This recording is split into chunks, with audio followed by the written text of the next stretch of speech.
Biology is the body of knowledge concerned with the action of chemicals on biologic systems. Medical pharmacology is the area of pharmacology concerned with the use of chemicals in the prevention, diagnosis, and treatment of disease, especially in humans. Toxicology is the area of pharmacology concerned with the undesirable effects of chemicals on biologic systems. Pharmacokinetics describes the effect of body on the drugs, for example, absorption, metabolism, excretion, etc. Pharmacodynamics denotes the actions of the drug on the body, such as mechanism of action and therapeutic and toxic effects. The first part of this chapter reviews the basic principles of pharmacokinetics and pharmacodynamics that will be applied in subsequent chapters. The second part of the chapter reviews the discovery and development of new drugs and the regulation of drugs.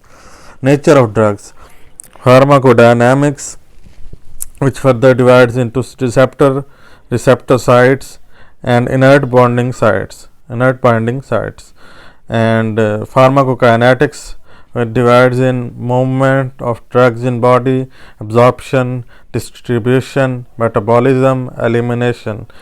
Drug development and regulation divides into safety and efficacy, animal testing, clinical traits, patents, and generic drugs. The nature of drugs. Drugs in common use include inorganic ions, non-peptide organic molecules, small peptides and proteins, nucleic acids, lipids, and carbohydrates. Some are found in plants and animals, and others are partially or completely synthetic. Many drugs found in nature are alkaloids, which are molecules that have a basic alkaline pH in a solution, usually as a result of amine groups in their structure. Many biologically important endogenous molecules and exogenous drugs are optically active. That is, they contain one or more asymmetric centers and can exist as enantiomers. The enantiomers of optically active drugs usually differ, sometimes more than 1,000-fold, in their affinity for biologic receptor sites. Furthermore, such enantiomers may be metabolized at different rates in the body with important clinical consequences. Size and molecular weight. Drugs vary in size from molecular weight 7, as in lithium, to over molecular weight 50,000, as in thrombolytic enzymes, antibodies, other proteins. Many drugs, however, have molecular weights between 100 and 1000. Drugs smaller than molecular weight 100 are rarely sufficiently selective in their actions, whereas drugs much larger than molecular weight 1000 are often poorly absorbed and poorly distributed in the body. Most protein drugs, biologicals, are commercially produced in cell, bacteria, or yeast cultures using recombinant DNA technology. Drug receptor bonds. Drugs bind to receptors with a variety of chemical bonds. These include very strong covalent bonds, which usually result in irreversible action, somewhat weaker reversible electrostatic bonds, for example, between a cation and an anion, and much weaker interactions, for example, hydrogen van der Waals and hydrophobic bonds. Pharmacodynamic principles. Receptors. Drug actions are mediated through the effects of drug ligand molecules on drug receptors in the body. Most receptors are large regulatory molecules that influence important biochemical processes, for example, enzymes involved in glucose metabolism or physiologic process, for example, ion channel receptors, neurotransmitter reuptake transporters, and ion transporters. If drug receptor binding results in activation of the receptor molecule, the drug is termed as agonist. If inhibition results, the drug is considered an antagonist. Some drugs mimic agonist molecules by inhibiting metabolic enzymes. For example, acetylcholinesterase inhibitors, as suggested in figure 1.1, a receptor molecule may have several binding sites. Quantitation of the effects of drug receptor interaction as a function of dose or concentration yields dose response curves that provide information about the nature of the drug receptor interaction. Dose response phenomena are discussed in more detail in chapter 2. A few drugs are enzymes themselves. For example, thrombolytic enzymes, pancreatic enzymes. These drugs do not act on endogenous receptors but on the absorption of material across a cell membrane by enclosing it in cell membrane material and pulling it into the cell where it can be processed or released. Exocytosis, expulsion of material from vesicles in the cell into the extracellular space. Permeation, movement of a molecule, for example drug, through the biologic medium. Pharmacodynamics, the actions of a drug on the body, including receptor interactions, dose response phenomena, and mechanisms of therapeutic and toxic actions. Pharmacokinetics, the actions of the body on the drug, including absorption, distribution, metabolism, and elimination. Elimination of a drug may be achieved by metabolism or by excretion. Biodisposition is a term sometimes used to describe the process of metabolism and excretion. Transporter, a specialized molecule, usually a protein that carries a drug transmitter or other molecule across a membrane in which it is not permeable. For example, sodium potassium ATPase, serotonin reuptake transporter, etc. Mutagenic, an effect on the inheritable characteristics of a cell or organism. A mutation in the DNA, usually tested in microorganisms with Ames test. Carcinogenic, an effect of inducing malignant characteristics. Teratogenic, an effect on the in utero development of an organism resulting in abnormal structure or function, not generally heritable.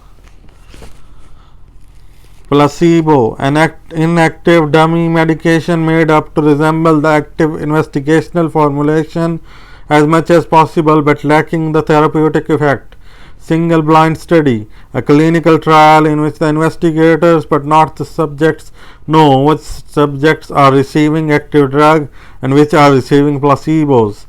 Double blind study, a clinical trial in which neither the subjects nor the investigators know which subjects are receiving placebos. The squad is held by a third party. IND, investigational new drug exemption, an application for FDA approval to carry out new drug trials in humans requires animal data. NDA, new drug application, seeks FDA approval to market a new drug for ordinary clinical use, requires data from clinical trials as well as preclinical animal data. Phases 1, 2 and 3 of clinical trials. 3 parts of a clinical trial that are usually carried out before submitting an NDA to the FDA. Adaptive trials combine 2 or more phases. Positive control, a known standard therapy to be used in addition to placebo to evaluate the superiority or inferiority of a new drug in relation to other drugs available. Drugs developed for disease, orphan drugs, drugs developed for diseases in which the expected number of patients is small. Some countries bestow certain commercial advantages on companies that develop drugs for uncommon diseases. Receptor and inert binding sites. Because most ligand molecules are much smaller than their receptor molecules discussed in the text that follows, specific regions of receptor molecules provide the local areas responsible for drug binding. Such areas are termed receptor sites or recognition sites. In addition, drugs bind to some non-regulatory molecules in the body without producing a discernible effect. Such binding sites are termed inert binding sites in some compartments of the body. For example, the plasma inert binding sites play an important role in buffering the concentration of a drug because bound drug does not contribute directly to the concentration gradient that drives diffusion. Albumin and orosomucoid alpha-1 acid glycoprotein are two important plasma proteins with significant drug binding capacity. Pharmacokinetic principles.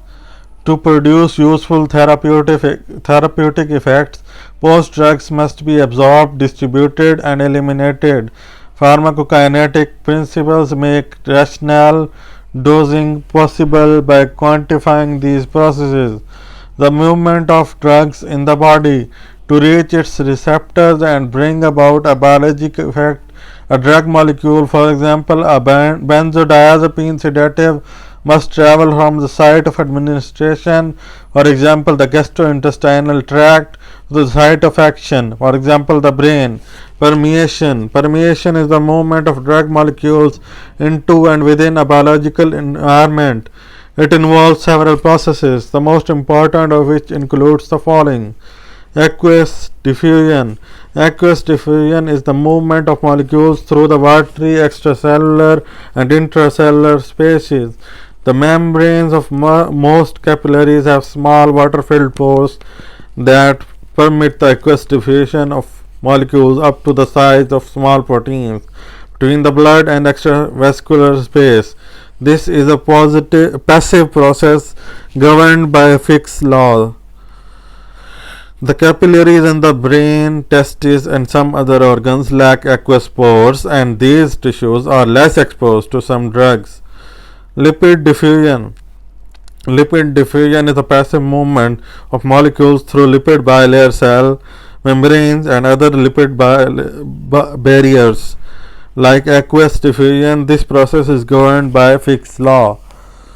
Transport by special carriers. Drugs that do not readily diffuse through membranes may be transported.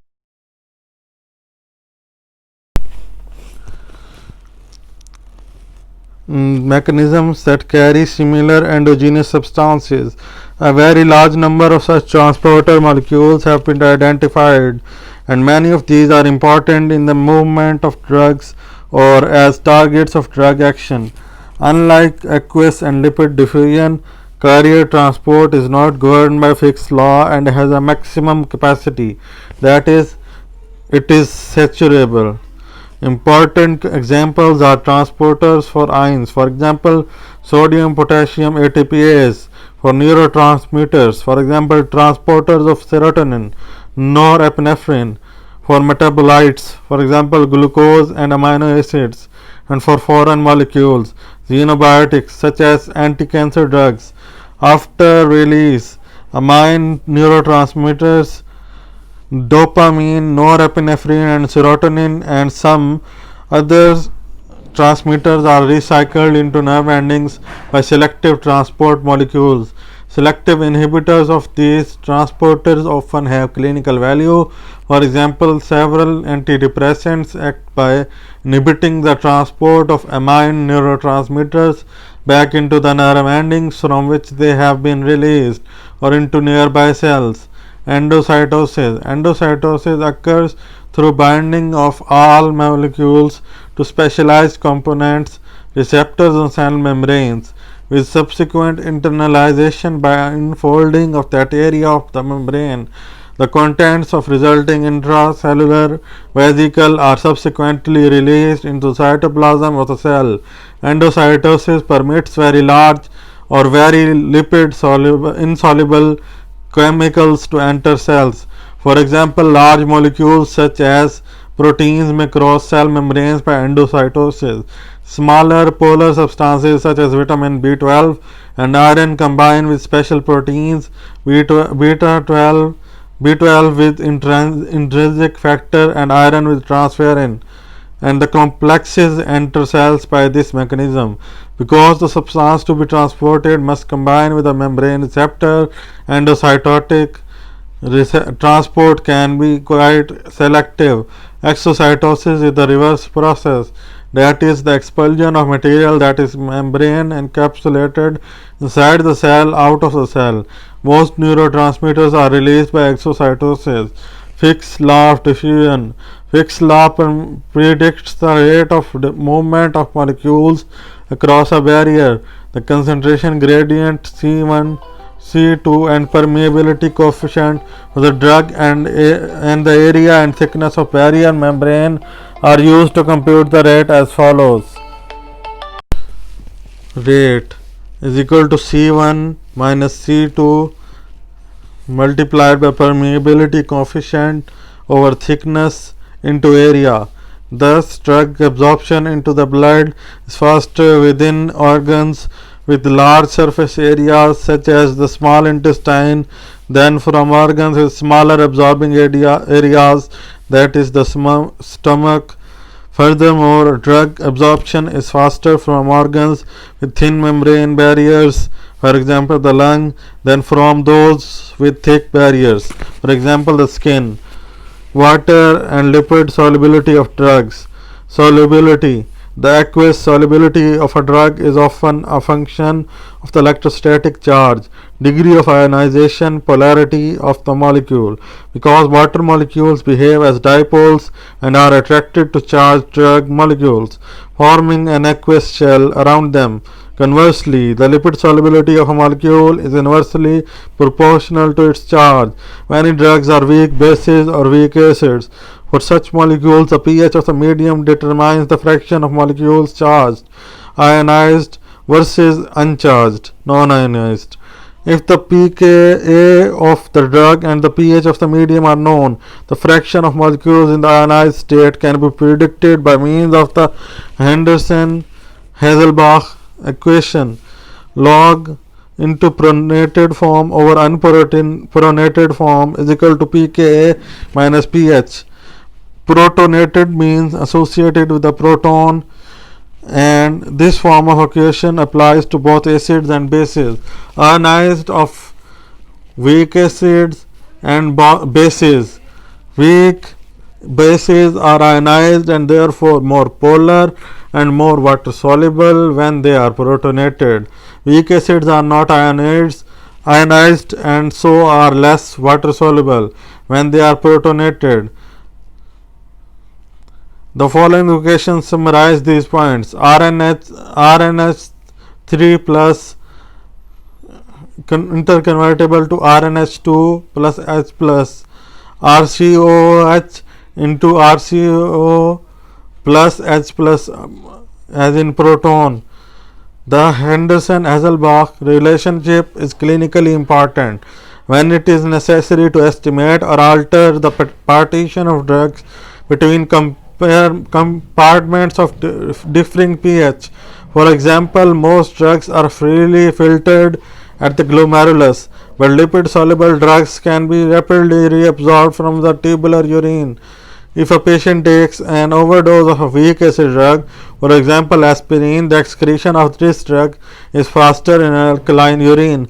This is because a drug that is a weak acid dissociates to its charged polar form in alkaline solution, and this form cannot readily diffuse from the renal tubule back into the blood. That is, the drug is trapped in the tubule. Conversely, excretion of a weak base, for example pyrimethamine, amphetamine, is faster in acidic urine. Absorption of drugs. Routes of administration. Drugs usually enter the body at sites remote from the target tissue or organ, and this requires transport by the circulation to the intended site of action. To enter the bloodstream, a drug must be absorbed from its site of administration unless the drug has been injected directly into the vascular compartment. The rate and efficiency of absorption differ depending on the drug's route of administration as well as the drug's physicochemical properties. In fact, for some drugs, the amount absorbed may be only a small fraction of the dose administered when given by certain routes.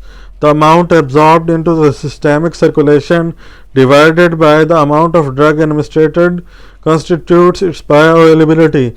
By that route, common routes of administration and some of their features are listed. Table 1.1. I am reading table 1.1. Oral swallowed offers maximal convenience. Absorption is often slower, subject to the first pass effect, in which a significant amount of the agent is metabolized in the gut wall, portal circulation, and liver before it reaches the systemic circulation. Bioavailability may be limited by the first pass effect. Buccal and sublingual not swallowed. Direct absorption into the systemic venous circulation, bypassing the hepatic portal circuit and first pass metabolism. Intravenous, instantaneous and completely absorption by definition. Bioavailability is 100%, potentially more dangerous. Intramuscular, often faster and more complete. Higher bioavailability than with oral administration. Large volumes may be given if the drug is not too irritating. First pass metabolism is avoided. Subcutaneous, slower absorption than the intramuscular route. First pass metabolism is avoided. Rectal, suppository. The rectal route offers partial avoidance and the first pass effect. Larger amounts of drug and drugs with unpleasant taste are better administered rectally than by the buccal or sublingual routes. Inhalation routes offer delivery closest to the respiratory tissues. For example, for asthma, usually very rapid absorption. For example, for anesthetic gases. Topical. The topical route includes application to the skin or to the mucous membrane of the eye, ear, nose, throat, airway or vagina for local effect. Transdermal. The transdermal route utilizes application to the skin for systematic effect. Absorption usually occurs very slowly because of the thickness of the skin, but the first pass effect is avoided. Blood flow. Blood flow influences absorption from intramuscular and subcutaneous sites and in shock from the gastrointestinal tract as well. High blood flow maintains a high concentration gradient between the drug depot and the blood and thus facilitates absorption. Concentration. The concentration of drug at the site of administration is important in determining the concentration gradient relative to the blood as noted previously, as indicated by Fick's law. The equation 1. The concentration gradient is a major determinant of rate of absorption. Drug concentration in the vehicle is particularly important in the absorption of drugs applied topically. Distribution of drugs. Determination of distribution. Size of the organ. The size of the organ determines the concentration gradient between blood and the organ. For example, skeletal muscle can take up a large amount of drug because the concentration in the muscle tissue remains low and the blood tissue gradient high. Even after relatively large amounts of drug have been transferred, this occurs because skeletal muscle is a very large organ.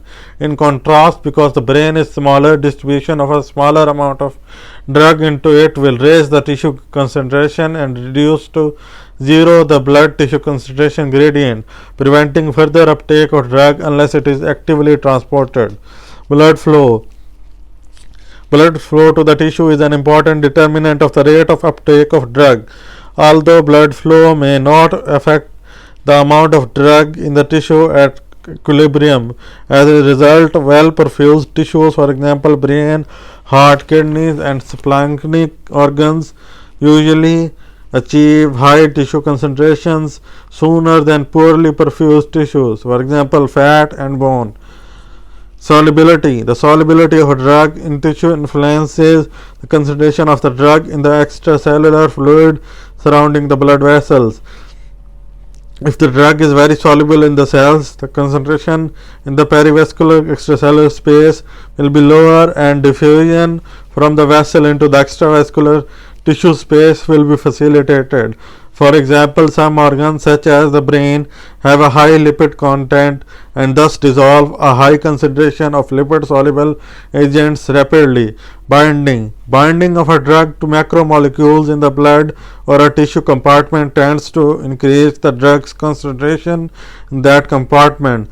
For example, warfarin is strongly bound to plasma albumin, which restricts warfarin's diffusion out of the vascular compartment. Conversely, chloroquine is strongly bound to extravascular tissue proteins, which result in a marked reduction in the plasma concentration of chloroquine. Apparent volume of distribution and physical volumes. The apparent volume of in contrast, the physical volumes of various body compartments are less important in pharmacokinetics. A simple approximate rule for the aqueous compartments of the normal body is as follows: 40% of total body weight is intracellular water and 20% is extracellular water. Thus, water constitutes approximately 60% of body weight. Drug disposition in metabolism of drugs. Drug disposition is a term sometimes used to refer to metabolism and elimination of drugs. Some authorities use disposition to denote distribution as well as metabolism and elimination. Metabolism of a drug sometimes terminates its action, but other effects of drug metabolism are also important. Some drugs, when given orally, are metabolized before they enter the systemic circulation. This first pass mechanism or metabolism was referred to in table 1.1 as one cause of low bioavailability. Drug metabolism occurs primarily in the liver and is discussed in greater detail in chapter 4. Drug metabolism as a mechanism of activation or termination of drug action. The action of many drugs, for example, sympathomimetics, phenothiazines, is terminated before they are excreted because they are metabolized to biologically inactive derivatives. Conversion to an inactive metabolite is a form of elimination. In contrast, prodrugs, for example, levodopa, minoxidil, are inactive as administered and must be metabolized in the body to become active. Many drugs are active as administered and have active metabolites as well. For example, morphine, some benzodiazepines. Drug elimination without metabolism. Some drugs, for example lithium, many others, are not modified by the body. They continue to act until they are excreted. Elimination of drugs. Along with the dosage, the rate of elimination following the last dose, disappearance of the active molecules from the site of action, the bloodstream, and the body determines the duration of action of many drugs. Therefore, knowledge of the time course of concentration in plasma is one factor used in predicting the intensity and duration effect for most drugs. Note: drug elimination is not the same as drug excretion. A drug may be eliminated by metabolism long before the modified molecules are excreted from the body. For most drugs and their metabolites, excretion from is primarily by the way of the kidney. Volatile anesthetic gases, a major exception, are excreted primarily by the lungs. For drugs with active metabolites, for example diazepam, elimination of the parent molecules by metabolism is not synonymous with the termination of action. For drugs that are not metabolized, excretion is the mode of elimination. A small number of drugs combine irreversibly with their receptors, so that disappearance from the bloodstream is not equivalent to the cessation of drug action. The drugs may have a very prolonged action. For example, phenoxybenzamine, an irreversible inhibitor of alpha adenoreceptors, is eliminated from the bloodstream in less than 1 hour after administration. The drug's action, however, lasts for 48 hours. the time required for turnover of the receptors. First order elimination. The term first order elimination indicates that the rate of elimination is proportional to the concentration. That is, higher the concentration, the greater the amount of drug eliminated per unit time. The result is that the drug's concentration in plasma decreases exponentially with time. Drugs with first order elimination have a characteristic half-life of elimination that is constant regardless of the amount of drug in the body. The concentration of such a drug in the blood will decrease by 50% for every half-life. Most drugs in clinical use demonstrate first order kinetics. Zero order elimination. The term zero order elimination implies the rate of elimination is constant regardless of concentration. This occurs with drugs that saturate their elimination mechanisms at concentrations of clinical interest. As a result, the concentration of these drugs in plasma decreases in a linear fashion over time. Such drugs do not have a constant half-life. This is typical of ethanol, over most of its plasma concentration range, and of phenytoin and aspirin at high therapeutic or toxic concentrations. Pharmacokinetic models. Multi-compartment distribution. After absorption into the circulation, many drugs undergo an early distribution phase, followed by a slower elimination phase. Mathematically, this behavior can be stimulated by means of a two-compartment model, as shown in figure 1.4. The two compartments consist of blood and extravascular tissues. Note that each phase is associated with a characteristic half-life. T1 over 2a for the alpha for the first phase, T1 over 2 beta for the second phase. Note also that when concentration is plotted on a logarithmic axis, the elimination phase for a first order drug is a straight line. Other distribution models. A few drugs behave as if they were distributed to only one compartment. For example, if they are restricted to the vascular compartment. Others have more complex distributions that require more than two compartments for construction of accurate mathematical models. Drug development and regulation.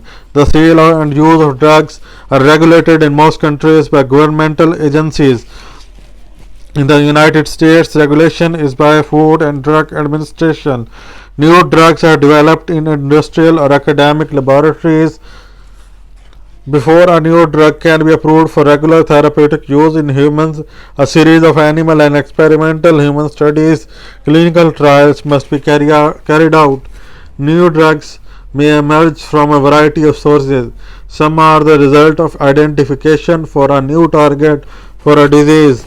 Rational molecular design or screening is then used to find a molecule that selectively alters the function of the target.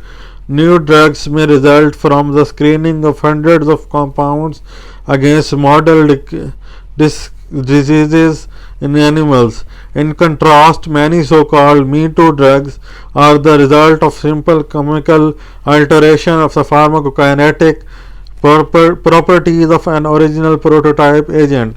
Safety and efficacy. Because society expects prescription drugs to be safe and effective, governments regulate the development and marketing of new drugs. Current regulation in the USA require evidence of relative safety derived from acute and subacute toxicity testing in animals and probable therapeutic action from the pharmacologic profile in animals before human testing is permitted.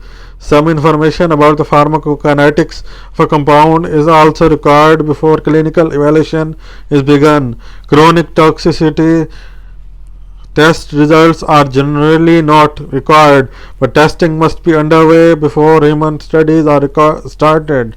The development of a new drug and its pathway through various levels of testing and regulation are illustrated in figure 1.5. The cost of a development of new drug, including false starts and discarded molecules, may be greater than $500 million through the true cost, although the true cost is often hidden by the manufacturer. Animal testing. The animal testing of a specific drug that is required before human studies can begin is a function of its proposed use and the urgency of the application. Thus, a drug proposed for occasional topical use requires less extensive testing than one destined for chronic systemic administration. Because of the urgent need, anti-cancer drugs and some antiviral drugs require less evidence of safety than do drugs used in the treatment of less threatening diseases. Urgently needed drugs are often investigated and approved on an accelerated schedule. Acute toxicity. Acute toxicity studies are required for all new drugs. These studies involve administration of incrementing doses of the agent up to the lethal level in at least 2 species. For example, one rodent and one non-rodent. Subacute and chronic toxicity. Subacute and chronic toxicity testing is required for most agents, especially those intended for clinical use. Doses are selected based on the results of acute tests. Tests are usually conducted for 2 to 4 weeks subacute and 6 to 24 months chronic in at least 2 species. Test types of animal tests. Pharmacological profile. The pharmacological profile is a description of all the pharmacologic effects of a drug.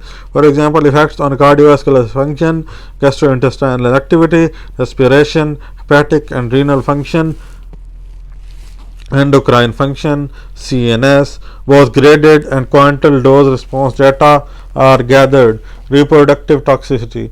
Reproductive toxicity testing involves the study of fertility effects of the candidate drug and its teratogenic and mutagenic toxicity.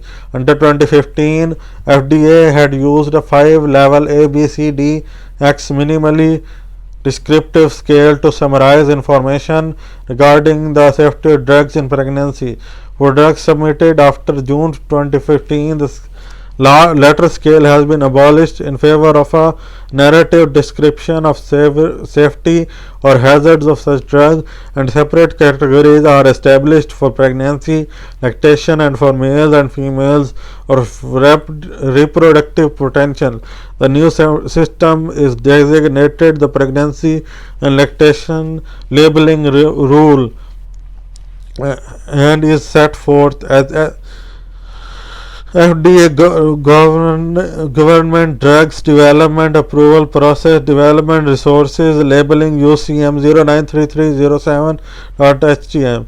New labeling for drugs approved after 2001 will be phased in. Teratogenesis can be defined as the induction of developmental defects in the somatic tissues of a fetus.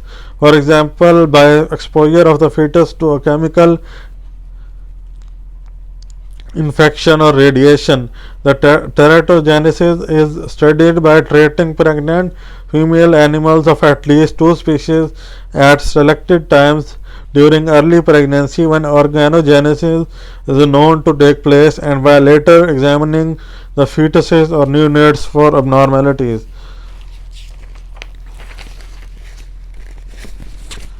Example of drugs known to have teratogenic effects include thalidomide, isotretinoin, valproic acid, ethanol, glucocorticoids, warfarins, lithium and androgens.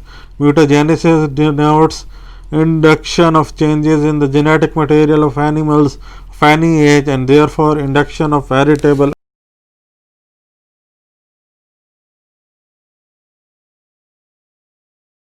An exception is the phase 1 trials of cancer chemotherapeutic agents and other highly toxic drugs. That these are carried out by administering the agents to volunteer patients with the target disease.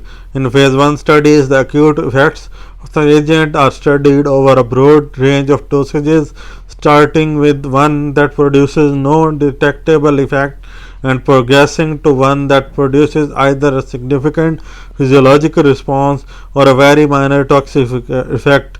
Phase 2. A phase 2 trial involves evaluation of a drug in a moderate number of sick patients, for example 100 to 200 with the target disease. A placebo or positive control drug is included in a single blind or double blind design.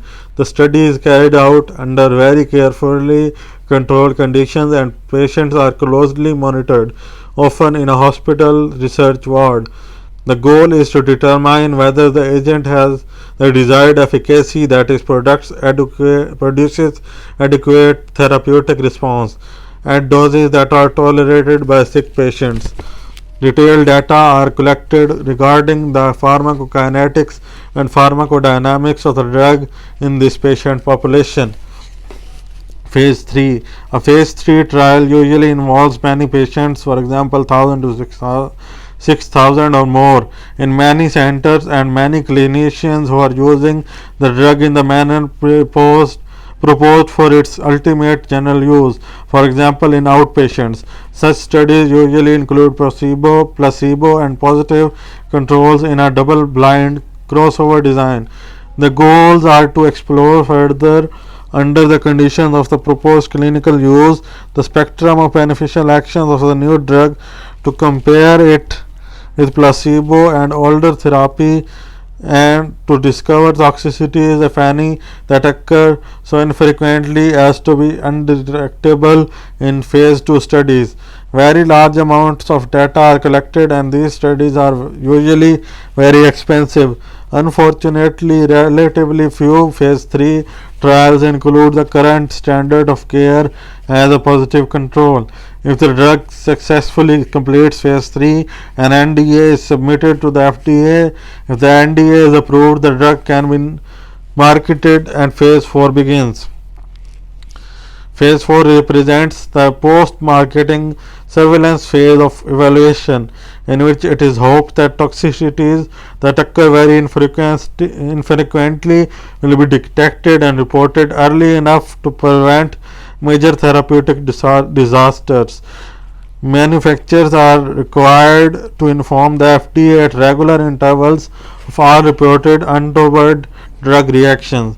Unlike the first 3 phases, phase 4 has not been rigidly regulated by the FDA in the past. Because so many drugs have been marketed, there is a considerable current interest in making phase 4 surveillance more consistent, effective and informative. Adaptive clinical trials. Because the traditional 3-phase clinical trials are often prolonged and expensive, a newer type of clinical trials is currently under development. Adaptive trials are aimed at combining 2 or more of the traditional phases and altering conditions, dosage and targets as the trial progresses based on data being collected.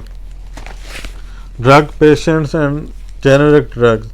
A patent application is usually submitted around the time that a new drug enters animal testing. In United States, approval of patent and completion of the NDA approval process give the originator the right to market the drug without competition from other firms for a period of 10 to 14 years from the NDA approval date. After expiration of the patent, any company may apply to the FDA for permission to market a generic version of the same drug if they demonstrate that their generic drug molecule is bioequivalent, that is, meets certain requirements for content, purity and bioavailability to the original product. Drug legislation. Many laws regulating drugs in United States were passed during the 20th century.